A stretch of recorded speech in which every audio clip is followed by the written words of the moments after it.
Hey, Tim DeStasio here, and this is part 3 of my series, Making measureQuick Easy, where I take a second look at measureQuick to see whether it can be a viable solution for a small HVAC business. Now, in the first couple of episodes, we talked about why we need software that does what measureQuick does, what makes it so unique, but also what some of the challenges that I personally had in trying to implement it into my contracting business years ago. Well, we're going to take a second look at it using measureQuick's new guided workflows, which is a step-by-step workflow where they're going to show you exactly how to use that particular portion of the app in either doing a commissioning of a new system or doing a diagnosis and service of an existing system. So here's my home system. I started it up and kind of checked the charge, make sure it wasn't going to kill itself a couple of months ago when I moved into the house. After it was built, but I haven't really done a full commissioning through measureQuick on it, and that's what we're going to do today. So the very first thing we need to do is talk about some of the tools and instrumentation that we're going to need. Let's go to the tailgate of my truck and we'll carry this conversation there. Okay, so the first thing we need to establish is that measureQuick can crosstalk between various brands of smart probes. Now, I am partial towards Fieldpiece. There are also some other great brands out there, but let's start with the air probes. So in this case, I'm going to need 3 air probes or hygrometers. I need a supply, a return, and an outside air. And it's important to mark them, color code them, label them some way so that you know which one to use every time. measureQuick will remember which probe that you've mapped to which function, so you don't have to redo that every time. But you're going to need a probe for outside air. You're going to need a supply hygrometer and a return hygrometer. You'll also need a pressure smart probe for your suction and discharge or high side. The next 2 probes that you see are your manometers, and finally your temperature clamps for reading suction and liquid line temperature. Let's talk about probe deployment.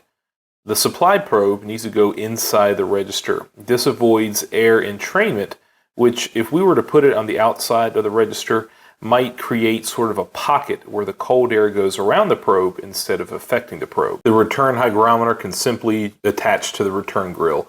There's no reason to put it inside the grill like you would a supply. Okay, let's focus on these manometers real quick. Of course, these are the static pressure manometers from Fieldpiece. For one thing, I've got my static pressure probe. This is not a pitot tube. It is a static pressure probe. It really is designed to make sure that we're taking static pressure exactly perpendicular to the flow of airflow. But the other thing that I want to focus in on is zeroing this. We have to make sure that we zero them before every use. And so the way you zero them before deploying them is once you've got it turned on, the green light's blinking, you're just going to hit that button once and you're going to see it flash blue and then flash green again. Once you do that, it is zeroed now and it's ready to be deployed. Never forget that because these manometers are constantly getting off. That's just the nature of a manometer, zeroing it out before use. When you deploy the static pressure manometers, again, using the static pressure probe, point it in the direction of airflow. Now let's go outside. You always want to put your outdoor probe out of the sun so that it reads the most accurate temperature it can. I always like placing it on the side of the coil that faces the house. And to round out the probes, of course everybody knows where to put these.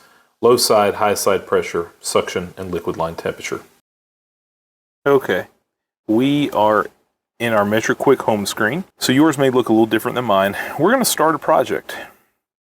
And the project we're going to start today is a heat pump or AC or heat pump installation or retro commissioning. This is my system. We're going to be commissioning it for the first time, so we're going to hit that. Now, we've got 2 choices here, either add or select equipment or create a new site. Now, I've actually already created my site in measureQuick. How to do that will be another video, but I wanted to get right into the meat and potatoes about how you get started here. So we're going to add and select equipment. We've already created my site. It's called Tim's House. So instead of creating a new site and system, we are going to select Tim's House and we're going to hit that little arrow. Now we've got a piece of equipment that I've already added, but I haven't added any particulars about this. So this may be what your technician runs into when he shows up to a job. Your dispatcher's created the site for him. They've already put a unit in there, but we don't really know anything else about the unit. But there's a few steps that you've saved your technician from having to do himself once he gets out in the field. So we're going to select this piece of equipment and we're going to start this project. Now if you notice here on the left, we've got try the guided workflow. And this is what I'm going to hit next. So I know there's a lot on this screen. There's a lot that can distract you. The very next thing we're going to do is the guided workflow, because that is going to take us step by step on how to use this app. So it talks about the workflow, what the scope of it is. We're going to hit the next button, and it talks about the 9 probes. So we've already talked about those 9 probes, so we're going to hit next. We've got them all ready to go. The very next step in this workflow is we're going to turn off the power. So once we've done that, we can confirm that the power is disconnected and hit yes and hit next. The very next thing, we're going to have to geolocate and name the site. Now, some of this may have already been done. For example, if you notice, the address here under site name has already been added in, and we're going to just make sure that the pin is hovering over the site. Now, obviously, this is an old satellite picture. My house does exist on this lot now, so we're going to hit continue. We're going to enter in customer information. Now, a lot of this customer information may already be put in. Sometimes you have to enter it in yourself. So in this case, we've got to enter in our customer information. I'll do that right now. The very next thing we're going to do is zero our manometers. Now, we've talked about the need to do that. It's probably been a few minutes since I've zeroed the manometers, so I'm going to go ahead and take this minute and just do it again, just to make sure that my manometers are going to read accurately. I've zeroed my manometers, and I can confirm that. All right, next thing we're going to do is deploy the probes, and I'm going to confirm that I've done that already.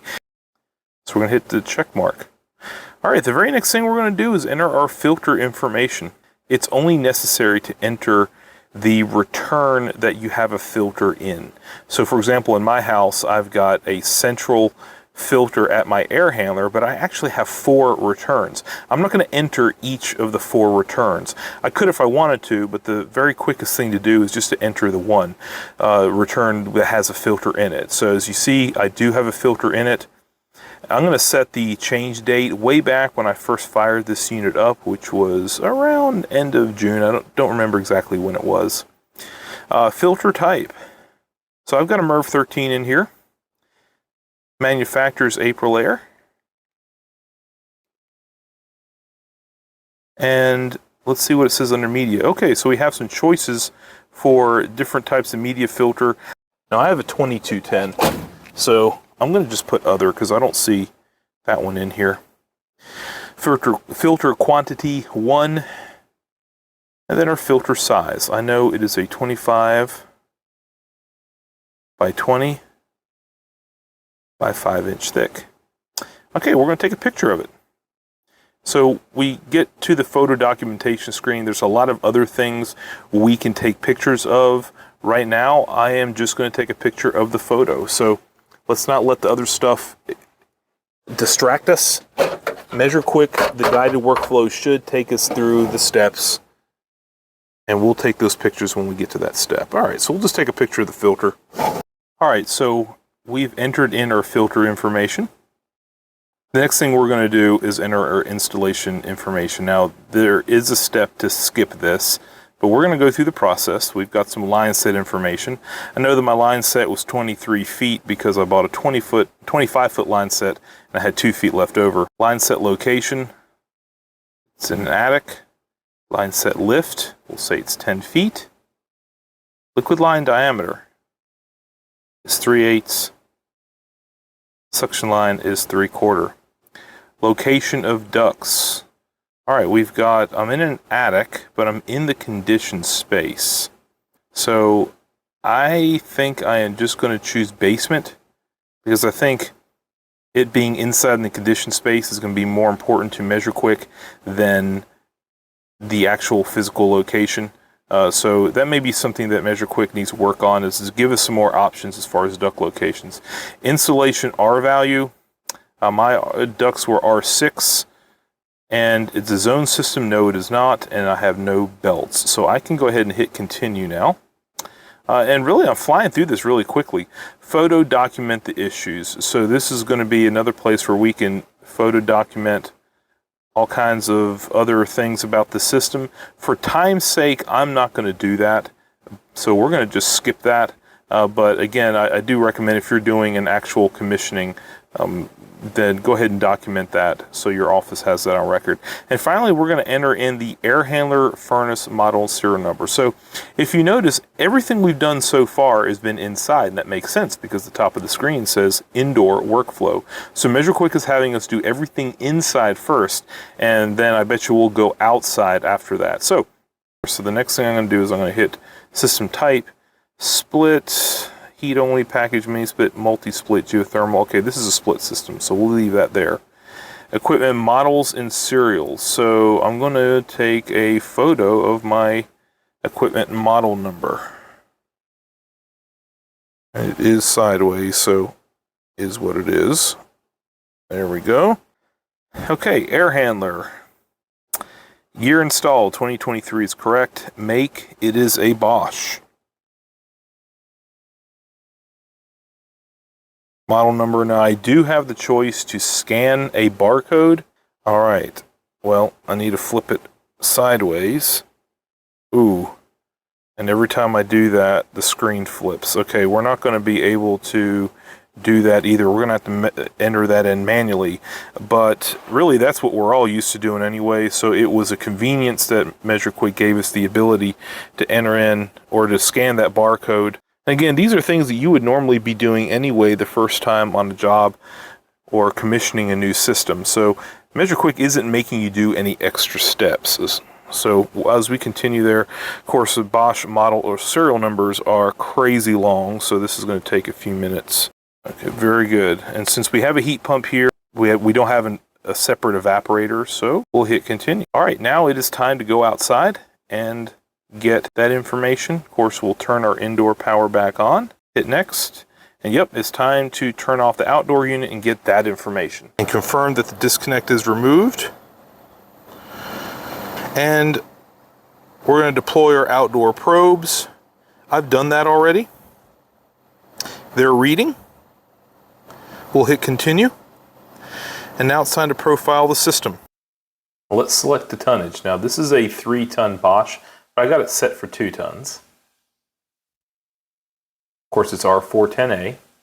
And since I'm in a humid climate, I'm going to choose 350 CFMs per ton. And this is a 17+ SEER unit. Of course, we have a TXV metering device. And I wonder if I need to select an oversized evaporator. Let's see what that information says. Yeah, so because I have a 3-ton air handler and I've got my heat pump set to 2-ton, I think this applies here, so I'm going to select that. And of course, my superheat and subcooling are already there, nominal. If your unit calls for something different, of course, you would put something different there. Let's go to the refrigerant charge. Now remember, my refrigerant charge from the nameplate is 7 pounds, 9 ounces. And I remember I added 6 ounces for the line set. All right, we'll take a few pictures of the condensing unit.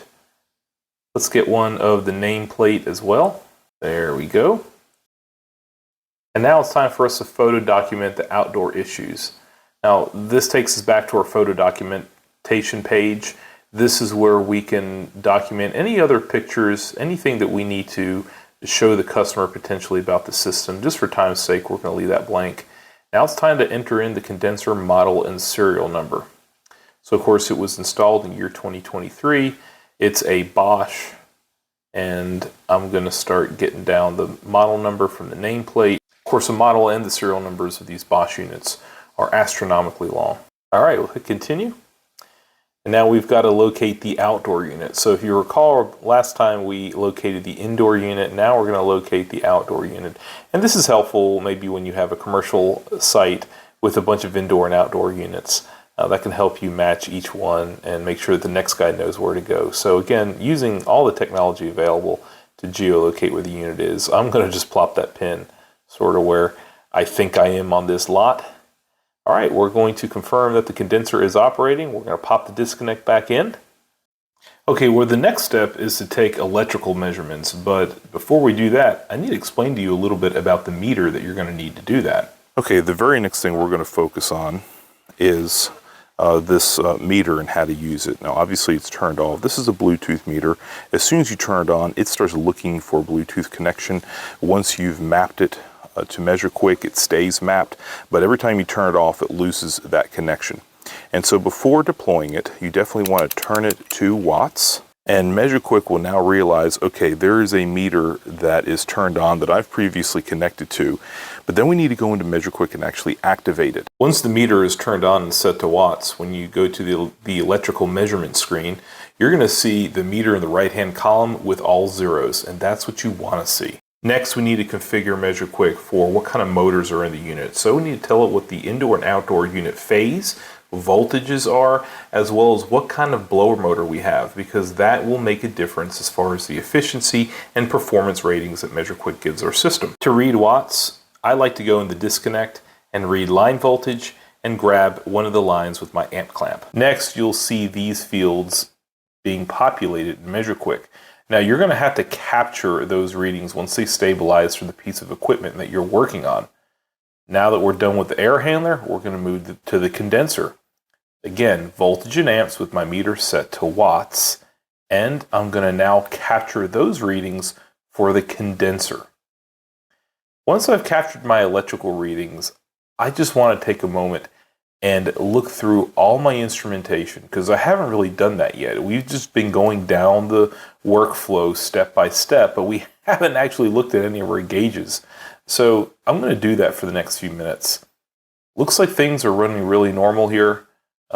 Really good supply air temperature, my pressures, my subcooling, everything looks really good. As I continue to swipe right or left, I can change screens.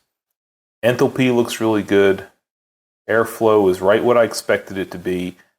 And I really like seeing that 21,000 total BTUs and that 18.6 SEER. Now my 0.04 total external static pressure, not sure whether I can trust that or not. There's really not a good place in my supply plenum that is turbulence free. It's just the way my system had to get installed, so I don't really know how accurate that is, but a 0.13 fan efficacy is really good also. Well, measureQuick wants me to benchmark the system because it's running great. So that's exactly what I'm going to do. Now, benchmarking means that we establish this is how this system runs. And then when we come back in the future, that system should run very close to that, but measureQuick will account for the differences in indoor and outdoor temperature and other conditions.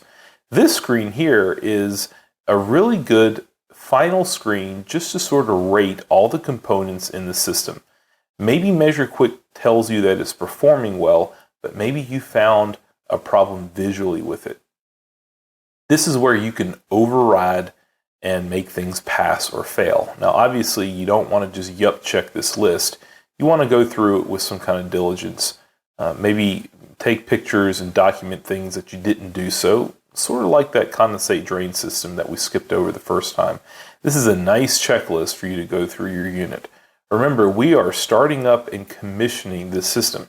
Once you're satisfied with this, the next step is to stream data. Well, you can stream this to the office, or we can just skip that step. And finally, we're going to generate a pro report. Now, this is a very impressive report from measureQuick. It's got a lot of information on it, maybe a little too much information for the homeowner, but some homeowners are into that sort of thing. I'm really happy to see that I got a 100% A+ score. I mean, I would hope I would. I installed it, I designed it, now I'm commissioning it.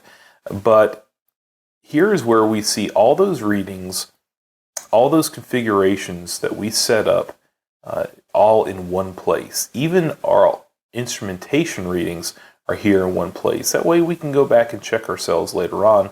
Or if there's a dispute that maybe we didn't set the unit up correctly to begin with, here is our verification. And it's not some report that we pencil whipped. No, this is a third-party report from measureQuick, and that's what makes this so valuable. We even see the corrective measures that we may or may not need to do. And finally, we get to our photo documentations. And remember, there was a lot of photos that I skipped just for time's sake, so typically a report would have a lot more than that. And now we can send that report, we can save it to Google Drive, we can email it, really do whatever we want from our iPad. And finally, it's time to finalize the system and close this job out. So let's see what that looks like. I'm going to hit that button. Oh, okay, here's a pretty cool checklist. Power shutdown. Prior to installing panels, ensure the power is turned off. Okay, that's a good step. Secure the panel back on. Hey, look, a lot of technicians forget that, so I'm glad that's on there. Test port closure, plug or cover all test ports. I used to be really bad about leaving those open, to be honest, so I'm glad to see that's on the checklist. Schrader cap installation. That used to burn me up when my technicians would leave Schrader caps off the system. And finally, reinstall the service disconnect and ensure that the system cycles on. This is a great checklist to make sure you're not going to have any of those stupid callbacks because you forgot to turn the unit on or you left a cover off or something like that. I really love this list. All right, looks like we're ready to hit the finish button. Let's see what it looks like.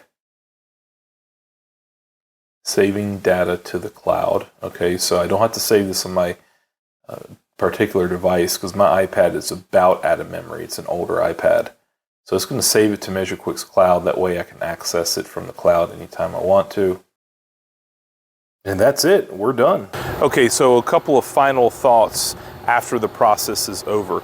I was pretty impressed. The guided workflow was really just a step-by-step process. It started in the indoor unit and ended at the outdoor unit, and of course with that report at the end. The whole process took around 30 minutes. As you can see, I got the video edited down to around 20-something minutes just to kind of cut down on the trips back and forth between the attic and the outdoor unit, but it was really logical, really efficient, and of course the report at the end was really detailed.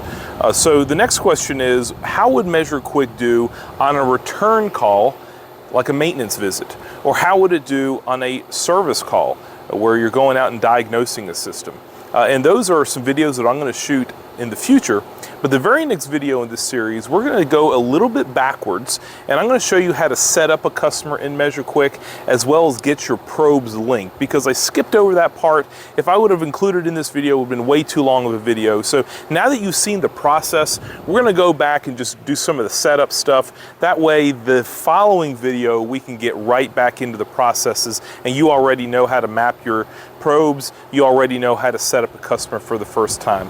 And again, we're going to approach this not as a large company that has a bunch of people in the office, maybe a powerful CRM. We're going to approach this as a small HVAC company that's just trying to improve their processes. So I hope that you stick around for the following videos in the series. Thank you for watching. Leave some comments and questions below, and as always, work safe.